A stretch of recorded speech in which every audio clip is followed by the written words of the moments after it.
want Israel to be harmed or to, God forbid, to not be in this region. I want the Iranian people and also Arab people to get used to that matter of fact and this modernity. This is, I think, for me, is Israel a symbol of modernity. It's a symbol of modernity in our society in the Middle East. And you have to find ways to deal with each other, start business with each other, And for that kind of development, we need to come together, speak with each other. But now in Iran, it's very hard to speak about things like that. I'm really very sad about that. That I think maybe the Iranian nuclear program is now delayed 4 years, 5 years, 6 years, let's say even 10 years. But to my opinion, Iranian and Israeli dialogue has been delayed or set back for maybe 20 years, 25 years. I give my best to, and I can also speak about my own experience, which maybe a lot of Iranians would like to hear also about. As an Iranian who lived in Europe and different countries, some of them are inspired and want to listen to your stories, and understand or see the world maybe also through your eyes. But for my humble being, I think this is the hardest time to speak about historical Iranian Jewish ties. They have arrested in my parents' hometown, the city of Hamadan, city of Esther and Mordechai and the prophet Habakkuk. They have arrested more than 20-25 people with the accusation of being a spy for Israel. During the woman life freedom movement, we've heard also support from Mr. Netanyahu or Israeli side, but now during this war, he was kind of, he spoke to the Iranian people, which I at that moment find also actually for me it was very good. I've listened to him actually very carefully, but the side effect is, imagine some country attacks you, and the leader of this country who has attacked you is speaking to your people to stand up against your. It is something unnatural, no matter how problematic this anti-Semitism in the Iranian Islamic government is nerving us, is setting us back in the history and making us trouble in the world. But it's simply not. In my opinion, not. It's not using the. If you need to get that, Bruce, then that's certainly all right. Yeah. I will come back to you again. Okay. All right. Thanks, Bruce, and that was great. It's good to see, to hear, what's going on there. Look, this is one of the problems is that to make some progress, there needs to be some changes, and does this sort of make the dialogue harder? Yeah, for now. But it also may open up an opportunity, so I'd be interested to hear some other opinion about that. Anyway, so good to see you, Scotty. Scotty, did you have anything you wanted to relay in terms of what's going on in New York while we've got you here? Because I know you're running around a lot. Yeah, I am running around. No, it's just predictable and really sad that the national media and so many people who don't live here are, bashing New York for a variety of reasons and say it's finished and worried about rent freezes. And people don't even know what this shit means. Worried about socialism and all of that, and Sharia law. lived here. They're worried Yeah, about that. all that shit. It's really disgusting. So that's all. They don't know anything about why people voted for him, what actually New York is about, and what it would take to get elected. Because we're not electing somebody that's interested in doing, outright socialism or Sharia law or any of that nonsense. And people just are taking the opportunity to go ahead and continue to dunk on New York City without actually knowing the facts or anything about it. So I think it's quite interesting. Yeah. Yeah, maybe you allow me just to land it. I was already finished, actually. Yeah, sure. My dear man. Go Yes. for it. So, and the third aspect I want to talk about is, of course, this German chancellor who was speaking about kind of a dirt work of Germans who's been done with Israelis in Iran. So, and Germany and Iran, they have also special ties, historical ties together. Sadly, I think that the Germans is also kind of guilty for communicating during the Nazi time. This Aryan Iran, we are Aryans and we are close. So they have communicated that in the Iranian society. And I think that they are not, they have kind of a responsibility for, so starting this once in our, we have Islamic anti-Semitism, we have left anti-Semitism, and we have right anti-Semitism, parties anti-Semitism. And this third one is based on what they have learned from Germany before the Second World War. Iranian wanted to get rid of Russia and Great Britain, so that was why they kind of oriented themselves to Germany, and that was the side effect. If you want to be a friend of Germany at that time, you had to believe in their kind of ideology, and in their ideology, so in their minds, Iranians were also kind of their people. So what I find it sad is Germany could actually, and I'm sure that they're going to try it with the midterm, but they could have played a better role to bring Israel and Iran together. At the end of the story, and with that I want to land, these mullahs, this Islamic clerics people, they also belong to our society, like me, like Roya, like you maybe have seen also progressive other Iranian people on your side. So we have kind of, Stone Age Iranians, we have also modern Iranians. Like you have Stone Age Americans and you have modern Americans. You have religious Americans, you have atheist Americans. We have also the same. So if we want to get rid of this enemyship, we have to deal with anti-Semitism on all the three levels I spoke to you. On the nationalism stage, and on the Islamic level, and also on the left level. So Germany could have helped us with that, because deeply I think that Islam, or our Shia, our kind of Islam, needs and will go through a kind of enlightenment.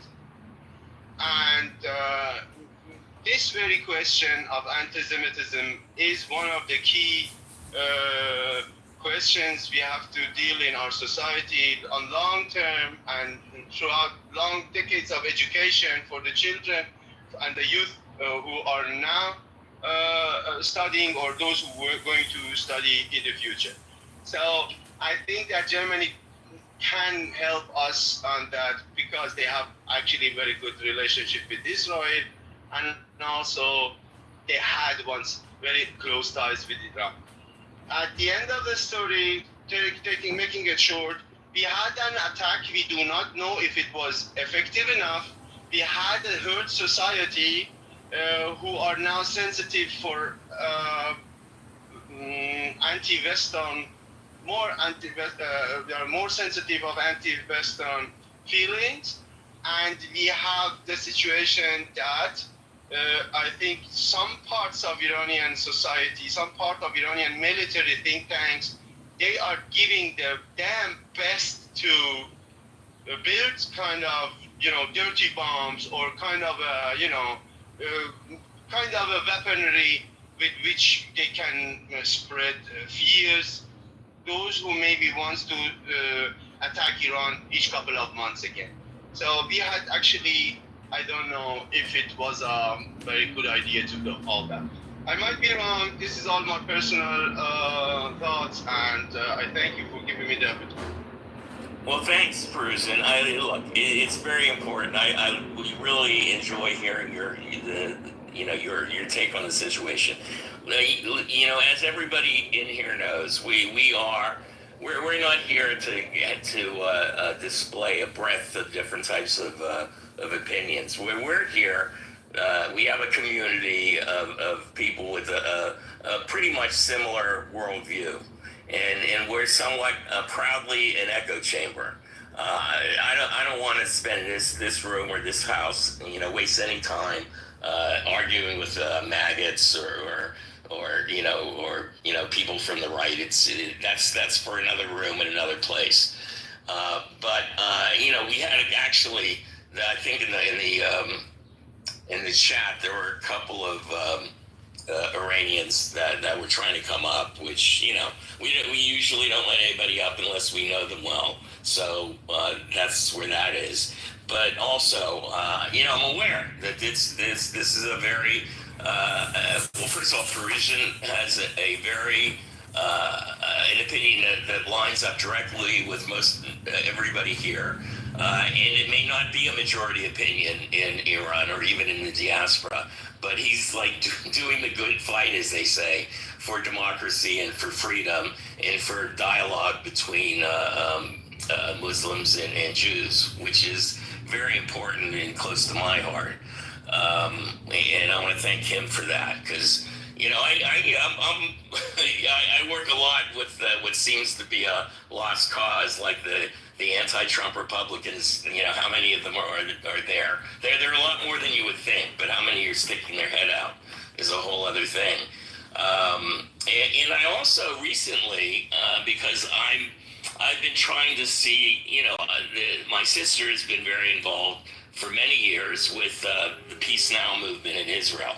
And I've been directed to a couple of organizations that I hoped existed, but I just wasn't aware of them. And one of them is called Realign for Palestine.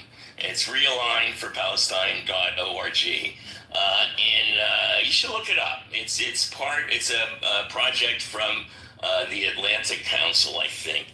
It said something like that. And it's been an ongoing. I think it's since 2000. It predates the October 7th invasion. I think it was started in like 2020, and they have been working together to get Palestinians and Israelis in the diaspora to talk about what to do after there's a ceasefire, to promote a two-state solution. Which, if you're in Israel, it sounds like it can't be done. But if you're outside Israel, that's really the only thing that can be done. And everybody keeps on saying, well, there are no Palestinians that are promoting the two-state solution or that recognize the state of Israel and vice versa. And that's what this is about. Of course there are. And so it's, I'm going to find out more about it and help promote this, because I think that's the only way to go. Anyway, Andrea's in the room. Hi, I just wanted to ask Peruzin a question. Yeah, sure. And I also want to ask Moose as well, so we'll go to Moose next. But go ahead, Andrea. You want to go to Moose on Iran? Yeah, I wanted to get all the topics of Iran out, and then we'll go back to New York and others. So mine is Iran related, and yeah, go for it. Peruzin or anyone in the. And so first, I just again, Peruzin, we're all with you and with our other friends from the region, and looking forward to a peaceful solution to teetering on this brink long term. So first that, and then secondly, has anyone thought of the irony? I remember the absolute joy and global joy when didn't Iran win the World Cup or come close to it not long ago, and they're due to be here again for the World Cup coming up in the United States. And I always looked naively to these things as a chance to, the power of sport to unite people and get us up on a vibing on a different level. But has anyone thought about that irony in this moment of, are we officially in peace now? Has the ceasefire? My problem with some European governments, especially with the German one, is that they are not doing enough to educate the people. Educate the people on the international stage, only having diplomatic relationship to export machinery and tools and other stuff is not enough. I think that Germany could have really more. And we had much more capacity also as society to make our leaders understand that we had a very historical relationship and ties with the Jewish people. And for that, we have to give our best. And I think that they are going to now do much more because, all the options has been, this military option on the table now has been tested. It can be also tested again. But believe me, if we go this path, it is not going to reduce the hate of people against each other. And I'm talking also about the Palestinian issue. The Palestinian issue in Gaza and it is hurting the people of the region. Really, I'm a pro-Israel person. I have simply actually much better Jewish friends than I have Islamic friends, maybe throughout the Arabian or Palestinian world. But I do not think that we can live in peace and harmony with our neighbors, dealing with people the way we are dealing with them and their children. This is, I think we have to wake up. This is not going to function on this level any longer, that long, This is my opinion. With America, our problems actually, I think, would be much simpler solved if we solve our problems with the Jewish people and the state of Israel. And I think, again, last sense, we need interreligious dialogue. This is what I understand. Yeah, and that's what I've been talking about. Thanks, Perusian. By the way, the American new Pope, I have a lot of hope in his role in the future. Yeah, I agree with that. That's great. All right, let's continue on about this topic until we move on to another one. So I want to get everybody's opinion first. Brian, did you have any thoughts about what's going on in the Middle East? It's really difficult to talk about this on Clubhouse, let alone anywhere. We've set up the world in this modern, world order where everything's defined by the nation states and the lines don't even start to make sense when you look at any history or anything else. And I think right now you're dealing with a rogue regime in Netanyahu where his own people and his own courts were investigating him for, violating the laws of his own nation state.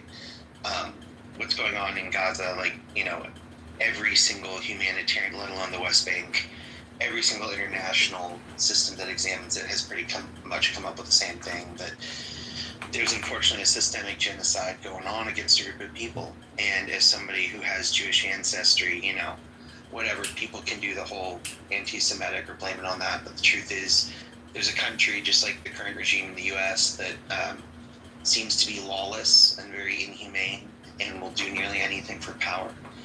And Iran's very complicated. If you all remember the Green Revolution and everything trying to go on over there, you have what the U.S. is trying to create, a repressive theocratic regime, which I'm not a fan of. But, you know, I have no enmity at all with the Iranian people. Are completely decent humans. I've never met anybody who is Persian or Iranian, however they identify in my real life, who wasn't a very decent person. And I'm sure most of the people were. And the United States really screwed up that country to a great, great deal. Anybody who follows its history, it used to be the cultural, academic, social, even fashion mecca of the entire Middle East. And sad to see the current state of things. So, you know, it's ridiculous. I mean, if you look at any of the analysis, they didn't take out their nuclear sites. They moved their nuclear material. It didn't cripple them. Why we're getting involved, like since when I was a kid, I first got involved with politics during the first Iraq War. You know, is this president itching after being the president of peace and winning a Nobel Peace Prize just to get a war? I don't know. It's a nightmare, and at the same time, I'm not really supportive of either regime in Iran or in Israel. They're both pretty monstrous on many levels. So I wish both the people of both countries a much better future, where awful people don't use their citizens as pawns and use massive military budgets to harm others so they can stay in power. I hope the conflict ends soon, and you know, it's just tough. And then you get a lot of mediocre, bad takes on here. But the truth is, like, this is a complicated situation. Iran already threatened to shut the Strait of Hormuz, which would be utterly devastating for the thing most people care about, oil and the economy. So it's like, you know, I just hope people back off. I'm amazed with the impunity at which Israel and the U.S. were able to bomb Iran. I did not think it would be that easy. And at the same time, it's kind of like North Korea, right? Everybody could bomb the hell out of North Korea, but Seoul's right there. And if Iran really shuts down the strait, then don't listen to the fear-mongering and falsely anything about themselves. That's the thing. So anyway, we'll see you next time. It's just over. Thanks, Briar. And first of all, I have to agree with most everything you said, and that is the issue. We have a huge problem with our dear leader. And so does Israel. Israel is being run by what I consider a war criminal. And so is the current Iranian government. And it would be wonderful to snap your fingers and have all three thrown in jail and replaced by democratic governments. That would be optimal. But, we have to do what we have to do. But thanks, Briar. I want to make sure I want to go to Moose, because I keep saying I'm going to go to Moose next, and I keep forgetting. So, Moose, did you have anything you wanted to talk about in terms of Iran or Israel or whatever you want to talk about that's sort of international? Yeah, thanks, Ben. Not a lot. I appreciate it, though. Yeah, I mean, I echo and reiterate what Briar's sentiments. I don't even think you can say one regime is lesser than two evils. Oh, sorry. Okay. It's extremely unfortunate. The fact that Trump is even considering a Nobel Peace Prize is absolute. Like, Saturday Night Live couldn't come up with something better than that. I don't know. It's just like we are. Like, Trump has taken this country to places that like Reagan hasn't, never even went to. So I don't know. Hopefully I don't know if there's been an update for any sort of ceasefire, fragile ceasefire, tentative ceasefire. But yeah, bottom line, hearts and minds are with the innocent pawns, as Briar put it. The citizens of Iran and Israel, who are without power and are literally like running for shelters. I don't know if anyone had heard, but I saw in multiple sources yesterday that apparently, like, Arab Israelis were being denied access to bomb shelters in Israel. Oh, jeez. Yeah. So, it's like food deserts in this country. Apparently, they have bomb shelter deserts in the Arab neighborhoods, and even the ones where they were actually had proximity to, they were physically being denied. So it's heavy times. So thanks, man. And thanks, Briar. It's very disturbing and disappointing. As a Jew that lives outside of Israel, I'm very disappointed when I hear them backsliding. That's been one of the major the major aspects that show how much Israel as a society and how it was built around democracy, and 20% of the population is Arab, and they participate. They're in the Knesset, they're judges, they're policemen, they're in the army. They're just another ethnic group within the thing, and for them to backslide in any way is not good. It's a bad sign. Anyway, if there's, I wanted to go to Steve to find out if there's anything. I know there's always a bunch of legal stuff that's happening, or anything else he wants to talk about, and then I'm going to go to Rick. So, Rick, you are on deck. Steve, is there any of the numerous things that are happening in the courts and legal stuff, and things that you're interested in that you'd want to sort of talk about or share with us? More of a plug for later today and tomorrow. There were some Supreme Court opinions released today. It's the penultimate day of the term. Tomorrow will be the final cases, including some blockbusters. I quickly looked at the cases today, but nothing earth-shattering enough to bring it to this room's attention. I am going to do two rooms, one today, one tomorrow.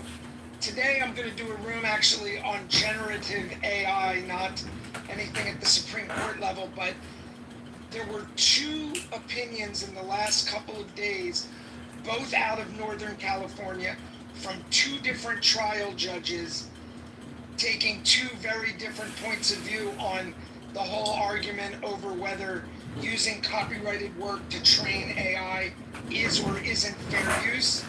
And that's a topic we talk about sometimes in the pre-room walking together. We don't usually talk about that in here. So that's going to be today at 1 o'clock Los Angeles. And then tomorrow at 10 a.m., which I think is more or less right after this room ends, Solutions Friday, I'm going to cover the last day of the term. Tomorrow the opinions will come out in the birthright citizenship case and several other very big cases. So a legal room today, a legal room tomorrow. Love it. Perfect. Thank you. And thank you for bringing up Solutions Friday. And I just want to double check. I always do this on Thursday. Rick and Andre, are you cool? Are you going to be able to do it tomorrow? Solutions Friday? Yeah. You're good, Rick? Okay, good. All right. I do want to... all right, before I go to Rick, I wanted to go to, so hang in there, Rick. Where's Dr. Francine? Is she here? Oh, yeah, Yeah, you're right she there. is. Dr. Francine, it's time for your plug for your Karma Club today. Are you in Arizona?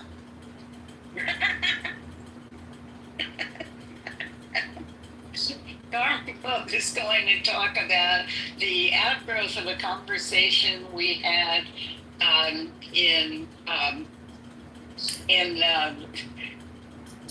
Dr. James's room yesterday on ethics and telling the truth and bringing your whole self to work and code switching and all of those kinds of things that that make us wonder whether we are one whole person or several different people, depending on where we happen to be. And this can either be a philosophical conversation or a pragmatic conversation or a little of both, but we really, yeah, thank you, David. Navigating reality with a single consciousness. What a great title. Whoa. Why don't you give me these titles? I would, Do you mean I would add, we are like physically or digitally? Sorry, just clarifying. Or geographically? Both. all of it, all of it. All of it. Because it's all connected in theory. And or with who? You know, are we different people depending on who we're with? Of course. Oh, I don't know. Are we? I think that's a very individual decision. And we got to starting to talk. You know, like who voted in the election for New York mayor? You know, is it political people or emotional people or, you know, blacks or Muslims? You know, I have no idea. And the voters probably haven't thought about why they did what they did. But when you appear in the world, in consciousness, who are you? I mean, it's not that.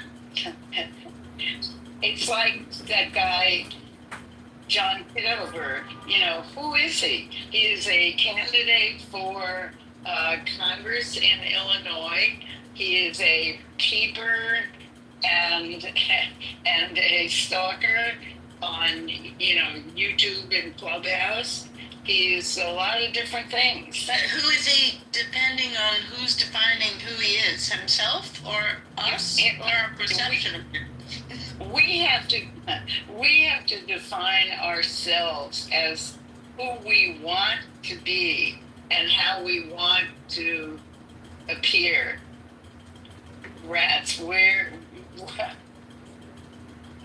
David, did you just unmiked? Did you want to add something? I'll add something. I'll add after David. Since many of us, Barbara, Dr. Francine, we go to the rooms. How can we make it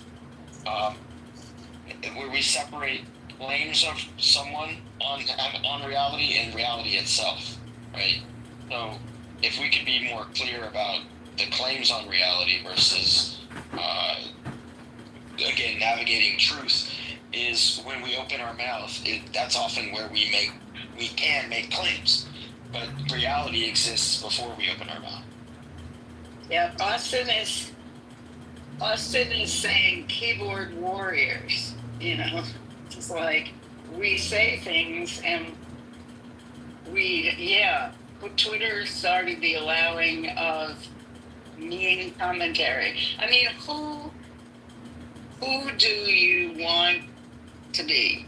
That's it. Yeah, And who are you? the simpler version of this is what is integrity and how can you be congruent with your values and grow the F up, right? It sounds like people are going to make what they want out of this room, Dr. Francine. It could get very philosophical. Well, I'll keep it on the ground. Yeah. Yeah, we want it to be ethical, you know, more ethical and values based. Anyway, it's at 11:30 Pacific today.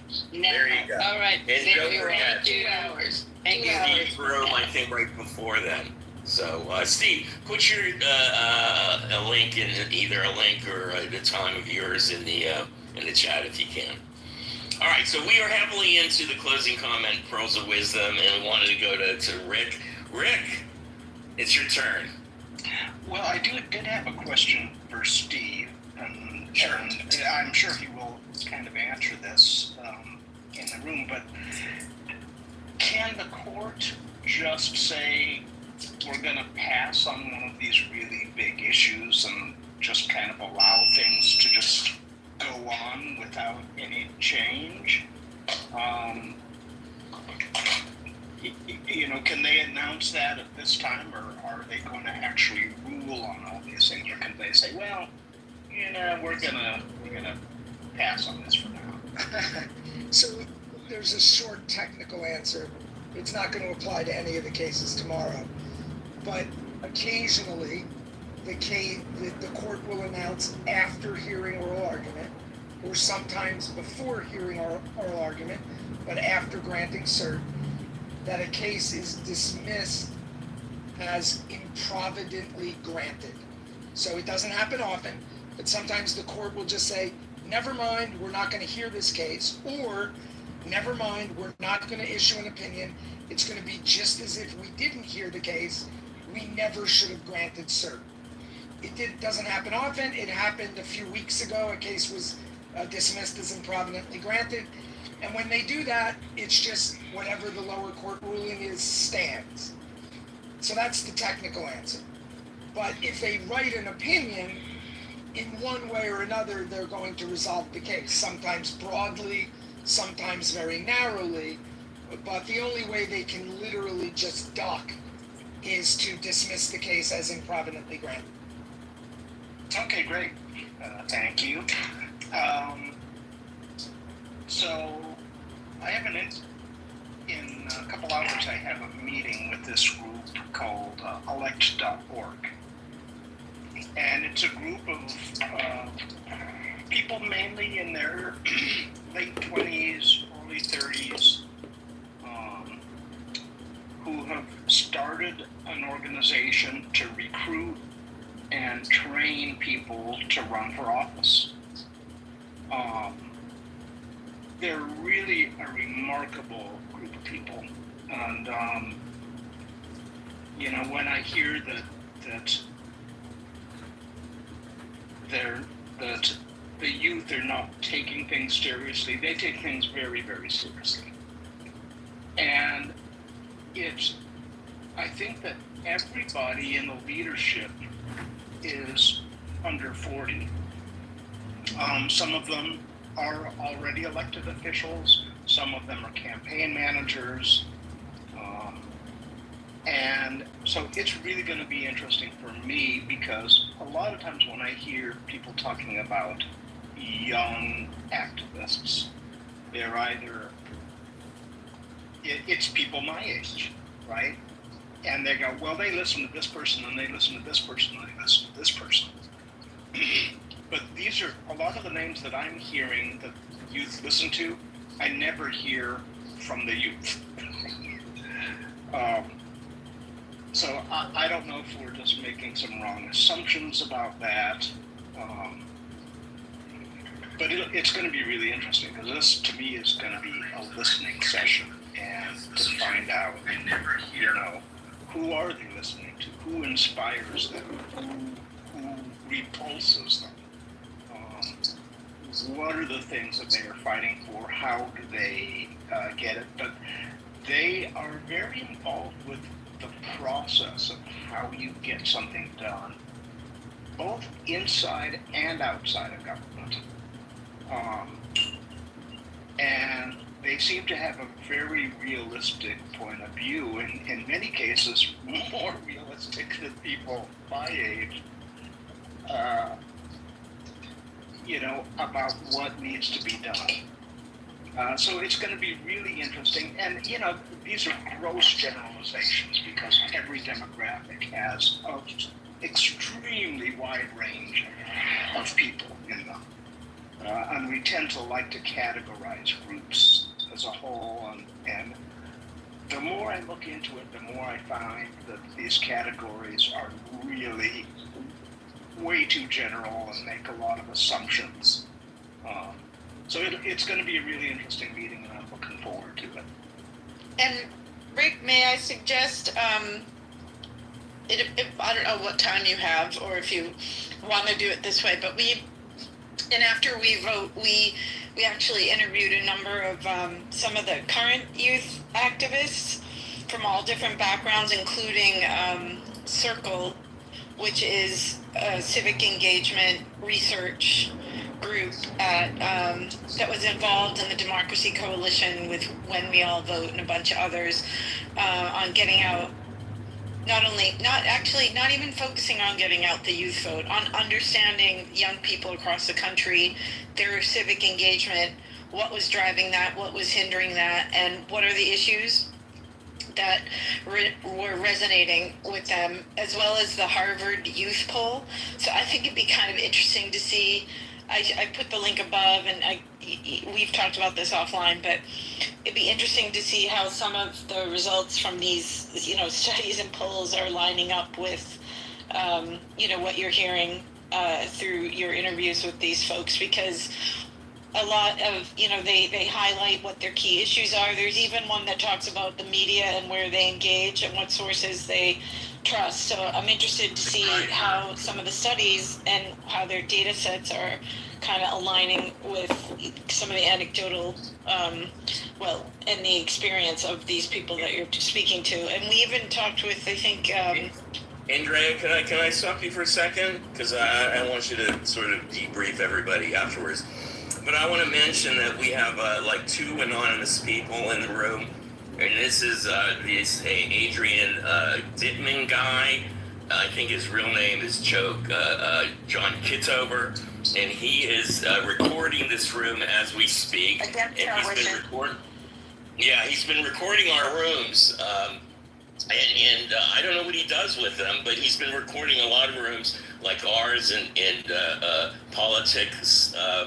A lot of them, like Patty's room and a lot of our friends. And it's very disturbing because we can't get rid of the anonymous people when this guy who's a very right-wing maggot person who's been trashing us all over the place.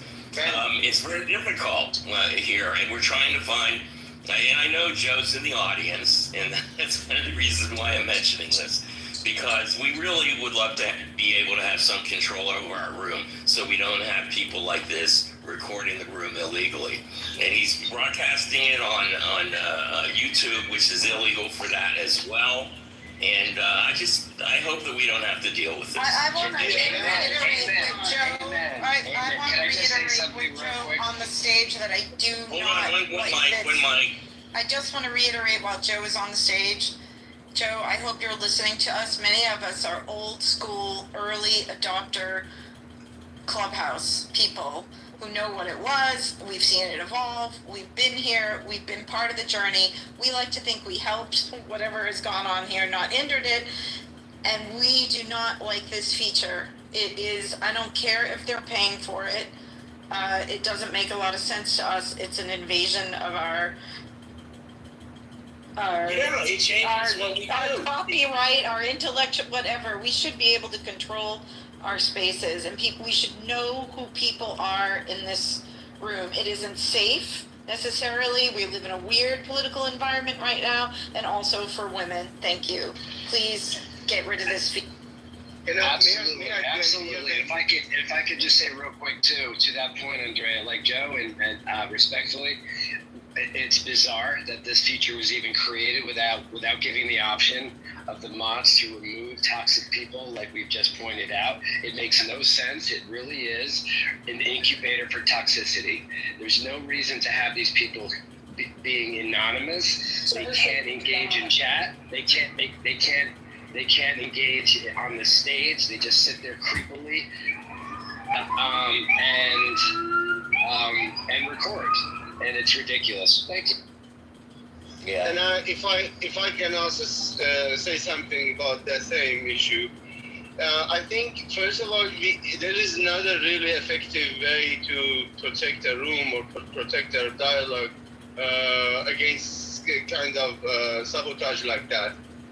Second of all, I want to tell you, for example, there was an Iranian guy. I don't know if he's still here in the room. He was obviously following me, just as an example how bad the situation is. He was writing in Persian to me, you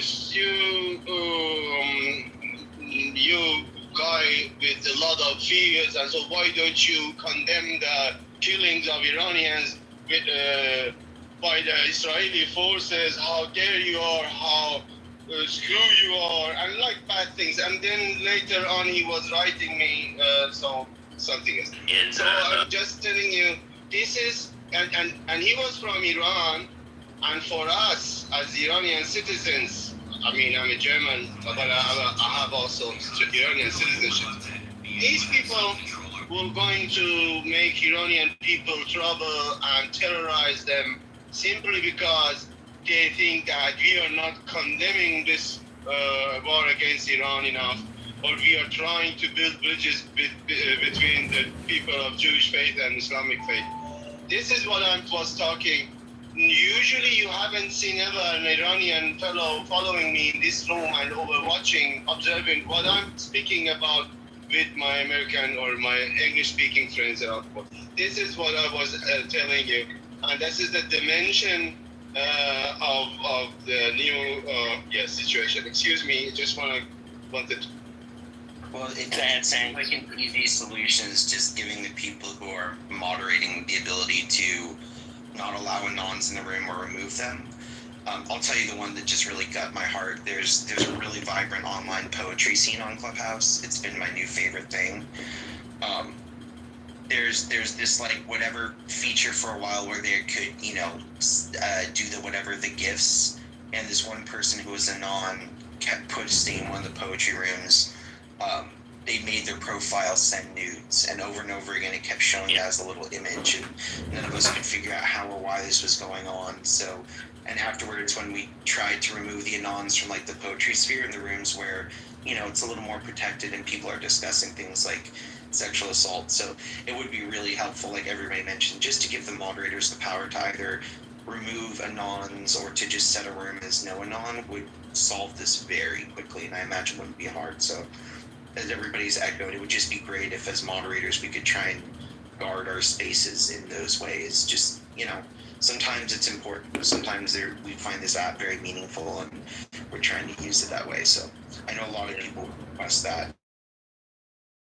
I doubt anybody would be upset if we gave anons the power to just